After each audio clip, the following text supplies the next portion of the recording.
where most of the pocket dimensions of the universe began to take shape under the control of their respective rulers. The dimension of Asgard was coming into existence. According to Norse mythology, Asgard originated as a landmass split into two sections, with the north existing as a frozen barren wasteland, and the south existing as a fiery barren wasteland. With the two sections having 12 rivers that met in the middle, over time, the frozen rivers of the north began to overtake the south, giving way to the birth of Ymir as the first frost giant.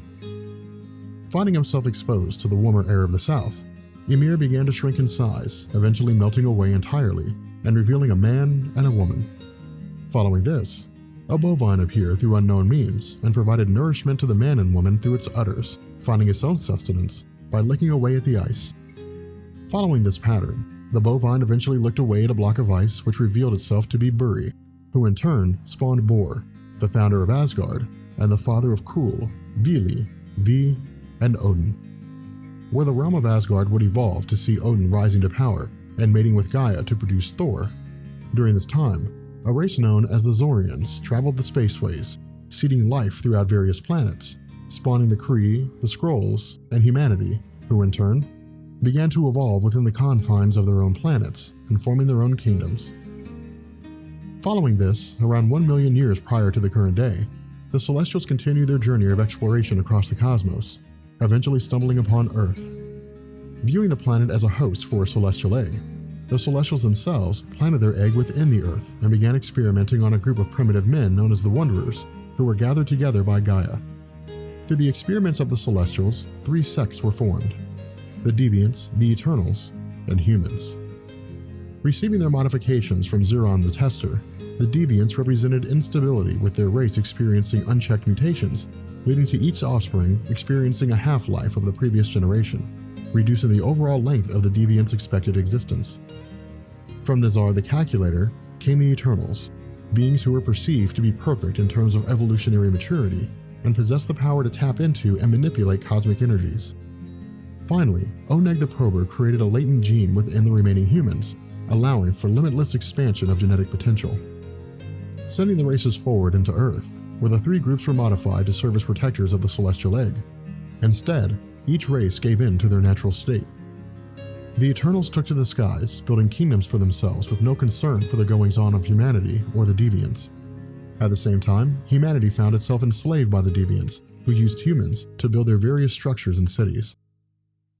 Lasting until 16,000 BC, when the Celestials appeared on Earth a second time, the race was attacked by the Deviants, who viewed the Celestials as a threat to their dominion over Earth. Devastating the Deviants' numbers and sending the survivors underground, the Eternals abandoned the planet, taking up residence on the Saturn moon Titan, as well as exploring the rest of the cosmos. Leaving the landscape of Earth open, humanity began to spread and expand their sphere of influence to the furthest corners of the world, creating empires and kingdoms, with each worshipping their own deities. During this time, and while in the midst of a war with their rival race the Skrulls, the Kree race observed the actions of the Celestials and looked to expand their own sphere of influence by modifying the genes of humanity, allowing them to take on forms identical to other races, which in turn would allow the Kree to subvert those races from within, paving the way for them to conquer those planets. Kidnapping various humans and modifying their genes, the Kree ruler known as the Supreme Intelligence foresaw the end of their race at the hands of their experiments and in turn ordered all experiments to be cleansed and all knowledge of their existence to be stripped from Kree records. However, in its rush to judgment, the Supreme Intelligence failed to take notice of 5 experiments in the form of primitive man, the Badoon, the Dire Race, the Chameleons, and the Centurions. Where each of these groups continued on unaware of their lineage, within the confines of Earth, the Kree experiments began to form their own ordered society under the theme of a monarchy.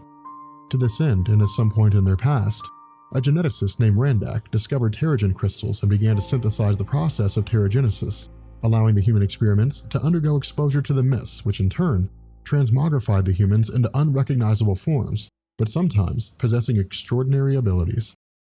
Christening themselves Inhumans, the race kept itself isolated within the sacred city of Attilan, and away from the goings-on of the Deviants and the rest of humanity. Where the Inhumans remained isolated because of the actions of the Celestials in pushing the Deviants to near extinction, technology was lost to humanity for a millennia, sending the race into a near-feral state. Referred to as a Hyborian Age, this time period not only saw the introduction of Conan the Barbarian and Red Sonja, but also saw the rise of the first mutant, as well as direct interaction with the second generation of gods. While almost nothing is known of Selene's past, what we do know is that because Selene maintains her longevity by absorbing life energies through physical touch, during the time of her birth, she unintentionally killed her mother. Viewing Selene as a goddess destined to rule the world, the tribal leaders of the clan ordered Selene's people to sacrifice their lives so they may live forever as part of her. Where Selene would spend the next several thousand years wandering the world, her journeys allowed her to witness the rise of the second generation of gods. Coming in the form of Norse, Greek, Roman, and other cultural mythologies, while these gods had existed for countless years, this time period saw their first interactions with society at large. Because of this, the cultures of the world gave way to worship to Odin, Zeus, Vishnu, Yahweh, and Amun-Ra, among others. While this remained the standard practice of humanity's relationship with the second generation of gods, the world was met with the arrival of its second mutant in 5000 BC.